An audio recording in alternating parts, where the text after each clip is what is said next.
Hello mga boss. Ito naman panibagong video no.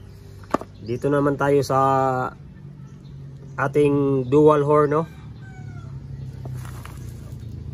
Papakita ko sa inyo kung paano ang diskarte no para mas lumakas yung ating dual horn no.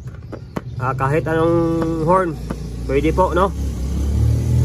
So ito ipapakita ko sa iyo yung comparison ng dalawang relay na to. Ito yan yung mini electronic relay. Yan, naka-wiring na yan no? Nakahinang na yan. Tsaka ito yung ating usually ginagamit no na common relay. Yan o transparent relay. Yan so, ito siya mga boss no. Dito siya naka-install sa ating motor. Yan, so i-horn natin.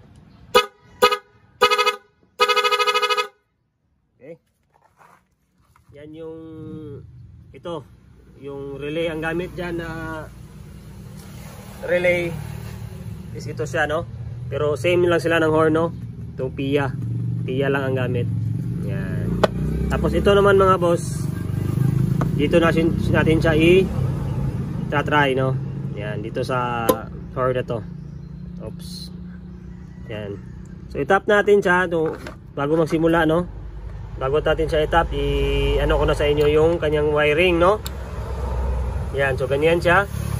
So sa gitna, itong wire na to, gitna 30 no. Ito yung 30. So connect to sa direct battery no. Ingay boss, daming dump truck no. Maingay. Yan, so ito yung 30. Saka dito sa kabila, ito yung positive trigger no, positive trigger ng ating motor. So kung hindi nyo alam yung kung saan yung positive trigger nyo, gumamit kayo ng test valve no. Ito positive trigger. Yan. Dito sa kabila din negative trigger no, negative trigger na ating horn. Ito yung dalawang stock horn natin no. So hanapin nyo lang doon kung nasaan yung positive at negative. So ito ang positive, ito ang negative. Yan. Siyempre sa gitna may nakalagay na diode dyan no.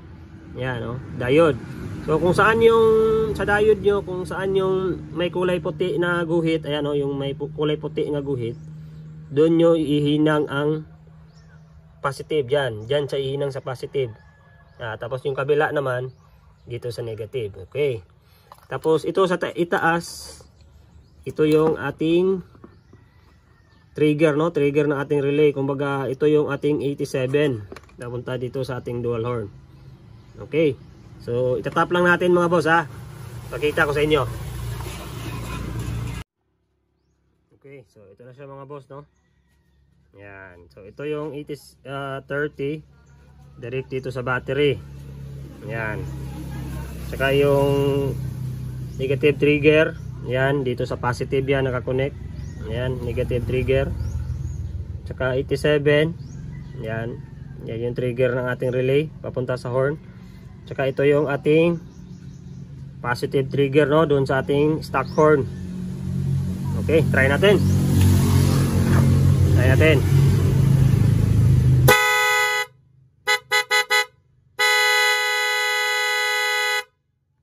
Okay, so dito naman tayo sa kabila. Ito relay na to ang gamit. Ayan, so hindi ko na ipakita dahil magbabaklas pa ako ng cover. Ayan o, yung horn o. Ayan, sa labas yan, nakalabas yan. Ito siya.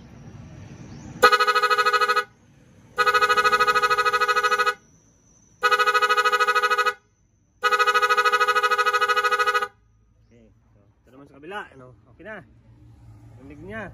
So ito naman sa kabila, lipat tayo.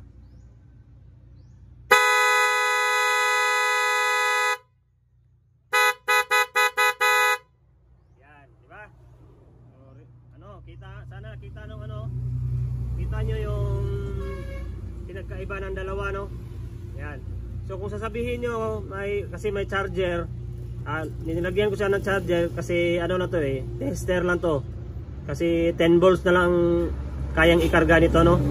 Kaya nilagyan ko siya ng charger. Saka kung ikumpara natin dito sa kabila, Okay lang kahit walang charger yan. Kasi naka ano yan eh, naka power up lines to eh. Ito naka power up lines to. Yan, kahit ano yan, hindi kukurap yan dahil naka power up lines yan. Okay, isa pa, kabila.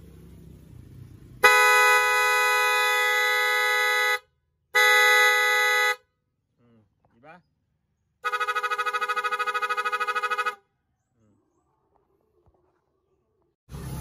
Okay, ganun lang mga diskarte mga boss, no? Ito, gitna 87, 30, ito yung 30 papuntang positive ng battery.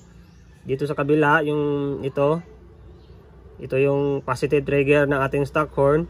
Dito naman din sa kabila negative trigger ng ating stock horn. At saka ito sa itaas trigger ng relay papunta dun sa ating yan, dalawang horn. Yan lang yung diagram mga boss, no?